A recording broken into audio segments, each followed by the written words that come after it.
বিষয়টা হলো যে যখন প্রস্রাবে চাপ দেয় কোনোভাবেই প্রস্রাব ধরে রাখার কোনো ক্ষমতা নেই, প্রস্রাব অসাড়ে হয়ে যায়। বিষয়টা এরকম যে আসলে এখন যদি প্রস্রাবে যদি চাপ দেয় আপনার মানে এমন একটা অবস্থা তৈরি হয় যে প্রস্রাব যে পড়তে যাবে কাপড় চোপড় নষ্ট হয়ে যাওয়ার মতো একটা পরিস্থিতি তৈরি হয়। আবার অনেক ক্ষেত্রে দেখা যায় যে প্রস্রাব যে হয়ে গেছে সে নিজে জানেই না, বোঝেই না, অসাড়ে প্রস্রাব হয়ে যায়। এই যে লক্ষণগুলো আমি বলতেছি এগুলো মূলত একটা মানুষের যখন প্রস্রাবে কিছু সমস্যা হয়, বিশেষ করে প্রোস্টেটে ইউরিনারি ব্লাডার সহ অনেক ক্ষেত্রে মেহরোগের ক্ষেত্রেও এই সমস্যাটা দেখা দেয়। তো আজকের ভিডিওতে আমি কিছু ওষুধের ব্যাপারে কথা বলবো এবং এটার স্থায়ী সমাধানের ব্যাপারে কিছু কথা বলবো। যদি ভিডিওটা শেষ পর্যন্ত দেখেন তাহলে আপনার এই প্রস্রাব এই যে প্রস্রাবের যে সমস্যাগুলো রয়েছে এই সমস্যাগুলো সমাধান করার জন্য ভালো রকমের আপনি একটা সহায়তা পাবেন। প্রথমত বিষয় হলো যে এই প্রবলেমটা সাধারণত হয়ে থাকে দুইটা বয়স। একটা সবচেয়ে বেশি হয়ে থাকে সেটা বয়স্ক লোকদের জন্য, আর একটা হলো অল্প বয়স্কদের জন্য। মাঝামাঝি যারা আছেন তাদের আসলে এই সমস্যাটা তেমন একটা দেখা যায় না।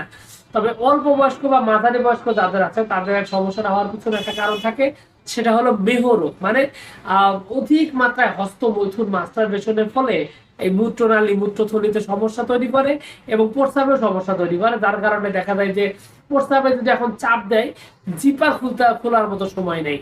এরকম ভয়ঙ্কর পরিস্থিতি যদি হয় তাহলে হোমিওপ্যাথিতে অনেকগুলো ওষুধ রয়েছে। এর মধ্যে একটা গুরুত্বপূর্ণ ওষুধ নাম হলো পেট্রোসিলিনিয়াম।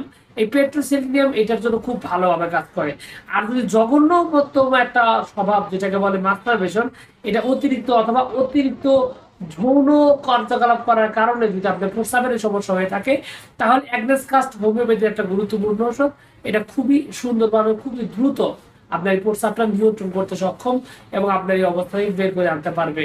আর যদি আপনার বয়স শেষ পর্যায়ে ধরেন 40+, মানে বয়স্ক বৃদ্ধ মানুষ এরকম অবস্থায় যদি হয় তাহলে স্যাভাল ফেরু এমন একটা ওষুধ যে ওষুধটা আপনার এই প্রস্রাবের সমস্যাটা খুবই দ্রুত সহজে আপনার এই ঘন ঘন প্রস্রাব বা প্রস্রাবের ধরে রাখার ক্ষমতাটা বাড়িয়ে দিবে, এই সমস্যা দূর করে দিবে। এক্ষেত্রে আবার দেখা যায় যে অনেকের বয়স কম হোক বেশি হোক, মেয়ে হোক স্ত্রী হোক যেই হোক না কেন, প্রস্রাব দেখা যায় যে একটু জোরে হাসি কাশি এসব কিছু একটা দিলেই প্রস্রাবটা পড়ে যায়। হাসি কাশি দিলে কাপড় চোপড় নষ্ট হয়ে যায়। এরকম লক্ষণ যদি থাকে তাহলে হোমিওপ্যাথিক একটা গুরুত্বপূর্ণ ওষুধ নাম হলো কোস্টিগাম। এক্ষেত্রে কোস্টিগাম এই সমস্যাটি দূর করার জন্য বিশেষ রকম ভূমিকা পালন করে এবং এটা আপনার খুবই দ্রুত সমস্যার সমাধান করতে সহায়তা করে। এছাড়াও অন্যান্য ওষুধের মধ্যে যদি থাকে যে দুর্গন্ধ প্রস্রাবে প্রচন্ড দুর্গন্ধ, জ্বালা পোড়া প্রস্রাবের সমস্যা থাকে, সেক্ষেত্রে এসিড নাইট একটা মানে বলা যায় যে একটা মার্ভেলাস ওষুধ, একদম মানে দুর্দান্ত একটা খুবই সুন্দরভাবে কাজ করে। এছাড়াও আরো বেশ কিছু ওষুধ রয়েছে, সিসিজিয়াম জাম্বালিকাম রয়েছে এবং রয়েছে এসিড বেনজো এবং আরো অনেকগুলো রয়েছে, এসিড ফস রয়েছে, আপনার কোনিয়াম রয়েছে, এবং অনেকগুলো ওষুধ রয়েছে যেগুলো আপনার এই প্রস্রাবের সমস্যাগুলো সমাধান করতে পারে।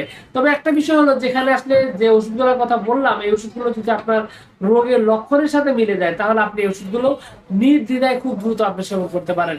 আর যদি আপনার সমস্যাটা দীর্ঘদিনের হয়, পুরাতনের হয় এবং সমস্যাটা একদম জটিল অবস্থায় থাকে, সেক্ষেত্রে আসলে ওষুধের নামগুলো না খেয়াল করে আপনার উচিত হবে একজন অভিজ্ঞ হোমিওপ্যাথি ডাক্তারের সাথে কথা বলা এবং তারপরে সঠিক ওষুধটি যাচাই বাছাই করে রোগটার চিকিৎসা করে দ্রুত রোগ থেকে মুক্তি পাওয়া, যেটা হোমিওপ্যাথির মধ্যে খুবই সহজে এবং খুব সুন্দরভাবে এই সমস্যাটি সমাধান করতে সক্ষম।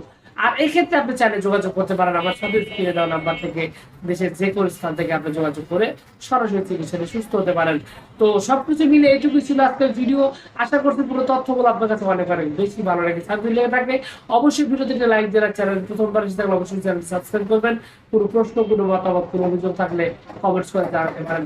তো ভিউয়ার্স আপনাদের সকলকে অনেক অনেক ধন্যবাদ। আসসালামু আলাইকুম।